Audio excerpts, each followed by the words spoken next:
Recording. Hello, my name is Autumn Foster. And Actually, Val, you're good because I'm Our muted. textbook project is Ghosts in the Schoolyard. Racism in School Clothings from Chicago South Side by E.L. Ewing. This is a name that's familiar to me. She is a part of our Schoolyard curriculum that's used in Chicago Public Schools. And she also was a previous Chicago Public School teacher as well. In the first chapter of the book, she actually talks about, the book begins with the story of Walter H. Dwight High School in Bronzeville. Dyer High School had a long history in the neighborhood for many families and was more than just a building. It was a symbol of the community pride and structure. When CPS announced the Dyer's closure, the community refused to accept it quietly. Parents, educators, and local activists organized a campaign to save the school. Their fight accumulated in a dramatic hunger strike where residents literally put their health on the line to demand that Dyer be reopened as a fully resourced school. Ewing highlights that this wasn't just about one building, it was about recognition, dignity, and belonging. The community wanted the district to see their children as worthy investments and their history as worth preserving. To them, losing the school meant losing part of their identity. So the first chapter really showed what could happen if the community comes together and actually puts our children's education first. Because it's just not a building. It is also more, it's a community. It's a space for the community. Most kids, they look forward to getting up to come to school. The resources that are given to them at the school are important for their day-to-day life. So this shows the unison in the community. And then in chapter 2, Ewing, she kind of talks about the lens and explains how we got to this point. She talks about Bronzeville history. She talks about how the policy of segregation, housing discrimination, and economic disinvestment shaped the neighborhood. So for decades, the Black and brown families were restricted to certain areas through practices like restrictive covenants, and then they were pushed into public housing developments. So these communities, they continuously were underfunded, population shifts, and sometimes they had a large population of roles, then low population. So when they tried to justify the closures by saying the schools were underutilized or underperforming, they weren't underutilized or underperforming. They just weren't given the right resources that they needed in order to be successful. So Ewing really takes a second and talks about how those schools were actually targeted. They weren't set up for success. They were actually set up for failure. So what we see in these first 2 chapters is her central point. Schools are not just places where kids learn. There were anchors like collective memories. There was a safety spaces and symbols of their social work. When the school is closed, it's not a building that disappears. It's a set of connections between students, families, and neighborhoods. She calls attention to how this closure represents another chapter in a long history of loss for the Black communities in Chicago. She also connects it back to guideline curriculum. CPS chose to include her as well. So we actually just wrote 2 poems about her last week for the first week of school. So this really actually resonated with me, and I did enjoy actually getting to know more about her. Cool. Thank you, Autumn. So chapter 3 is called Dueling Realities. And what those 2 realities are is, number 1, the data-driven reality of CPS that shows that these schools are underutilized, which is a big buzzword in this book, and underperforming. So that's one reality versus the lived reality of the people in these communities for whom the schools are like pillars of obviously education, but trust, safety, friendship, community. And what happens in these situations is that the lived realities get not just ignored, but like discarded. Made irrelevant, and the data is all that drives these decisions. So what I wanted to start with was a question this book made me think of, which is, when you close a school, what are you closing? Because decision makers seem to act as if closing an underperforming, which I'll put in quotes because I don't quite agree that these schools are necessarily underperforming. They're underperforming through one specific lens. But when you close a school, you're not closing a net negative for that community. You're not closing a bad place and thus all the kids who go there will then go to a good place and everything will be better. That's not what it is at all. And anyone who thinks that way is fooling themselves. And anyone who's saying that is lying, because what the schools are safe trustworthy places for these communities. If you close one of them, you're essentially telling these communities, like, this place in which maybe generations of your family have gone. At my school, generations of families have gone to my school that I teach at. The book talks about erasing Black history. When these schools get erased or closed, it's like a history of that community is getting wiped away because of everything, all the history that has happened in that school, all the shared lived experiences of that school.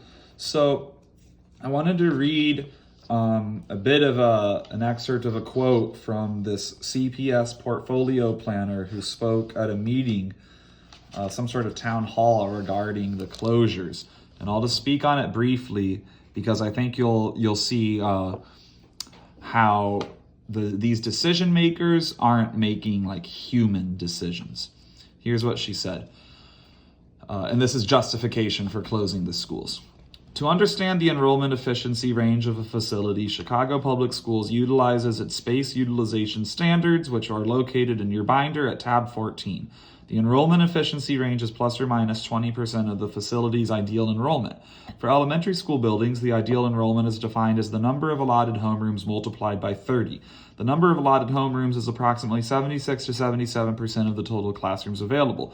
There are 31 total classrooms within the Mayo facility. Approximately 76 to 77% of 31 is 23, the number of allotted homerooms.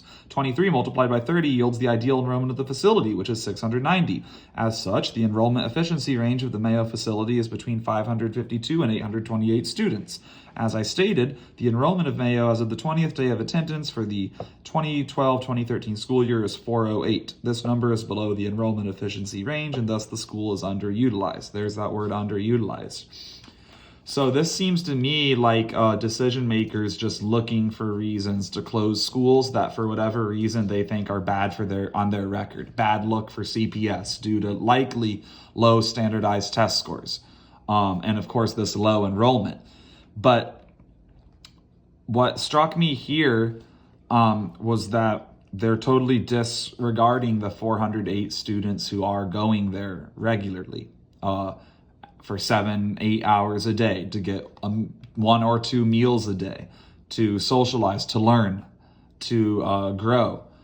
And these are schools that are likely in these kids' communities, easier for them to get to. If you close that school down, first of all, if you close it down, are you then going to send them to the best performing schools in the city and arrange for their busing and transportation? Of course not. They're going to send them to another school somewhat close to them, of which there is a likelihood that that school also doesn't have the ideal test scores or enrollment numbers that they're looking for. So all they're doing is taking what they say is a problem and just like shifting the kids to another problem.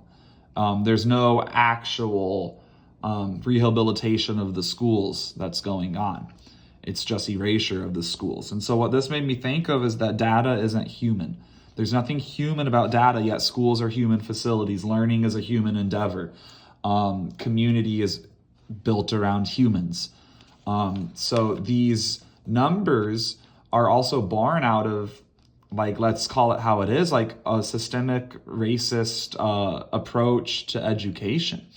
I have students who will write the way they speak. And as a linguistics major, I know that there's no right or wrong way of speaking.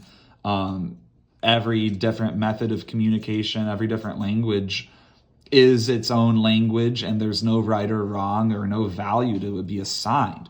But I have to tell my students that who might say, I went to grandpa's house instead of grandpa's house with apostrophe S. But if they write that, I have to tell them, hey, like on an SAT, on a standardized test, which are huge determining factors for their future, like financial and social mobility, let's call it how it is, that is true. They wouldn't accept that. That would be lower points or whatever, and thus lower chance for you to have that social financial mobility we all strive for, just because our system doesn't validate different ways of learning, thinking, different schools of thought besides the dominant white majority method of schooling. So that's one thing I thought of. And also to think of 30 students per homeroom being ideal is ridiculous. I mean, ideal is 5, 10. Like ideal is a very low amount, right? So to say to act as if teachers are in an ideal setting if they have 30 students to the one teacher is like, well, we're already losing the battle here then. So another thing that really stuck out to me was the total lack of accountability by decision makers and leaders for the schools and districts for which they are supposedly leaders. And I can relate this to my own experiences, but first I'll read a quote from page 113. This is a community member speaking at one of these meetings.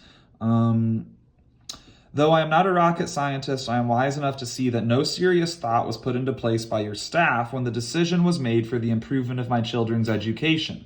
If you were aware of the fact that we were not utilizing the space to its full potential, why didn't anyone from downtown come into Williams to offer their services to assist us?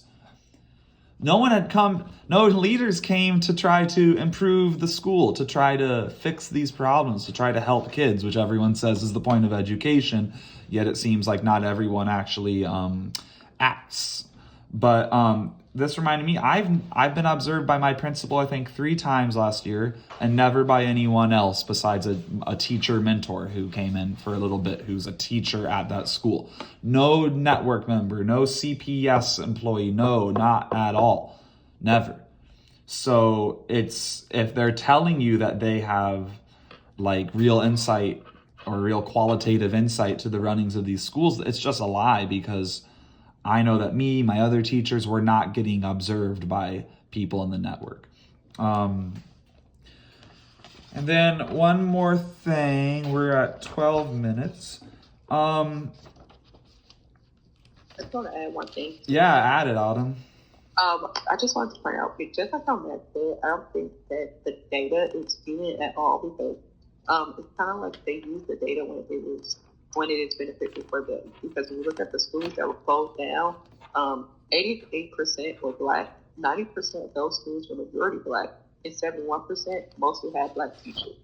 So all the schools that were closed down were already part of underprivileged demographics. So they were, and also just like what Max said, it makes me think like, why wasn't there any rectification done before?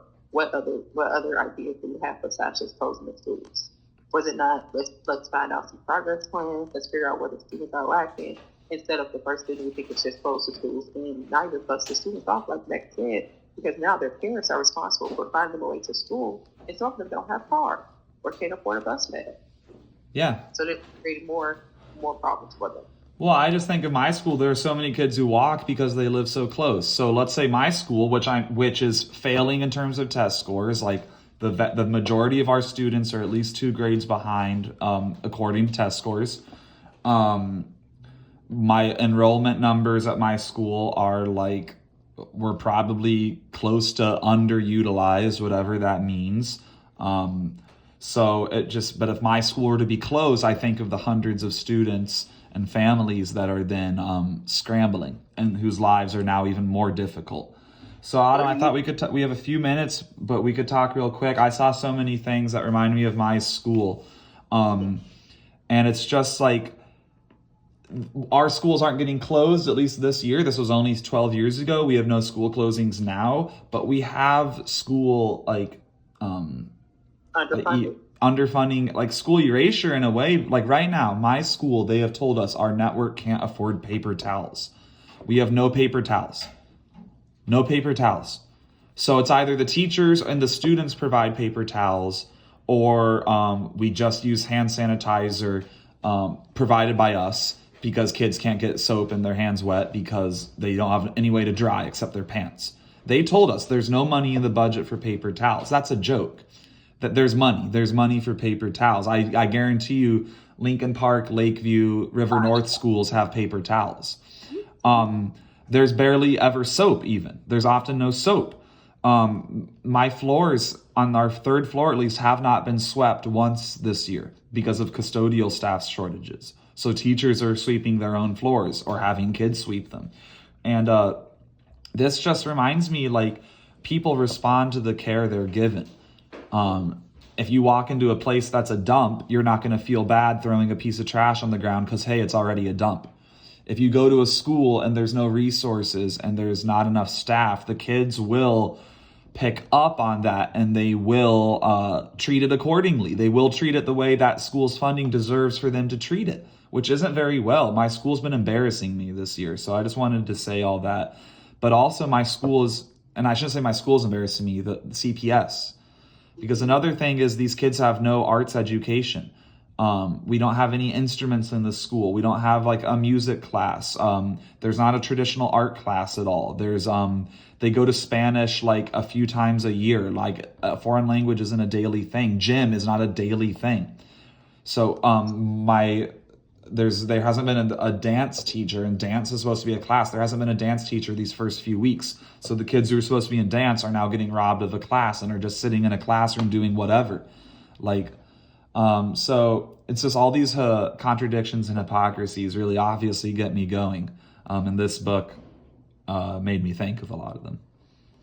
And just to add, our school isn't our school. I thought we had a couple problems with our school, but we have paper towels. But we have seen like a drastic reduction in our staff. We lost like 3 staff members, and they were all for like our cluster program. So now the gen ed teachers and the other diverse learning teachers that we have for the department, we're kind of scrambling to make sure that the students get the resources that they need, but they're not really getting those resources because we're short so many resource teachers or so many cluster teachers. So I definitely can see how the funding is affecting the students. And I agree, because when students walk in, if they don't feel like they're at a school that like loves them and care about them enough to even have paper towels, then they will like kind of notice it. They take that to heart as well. So this book this is a great book. Yeah. All right. Well, cool, Autumn. Thanks for reading with me and talking about it with me. Yeah. All right.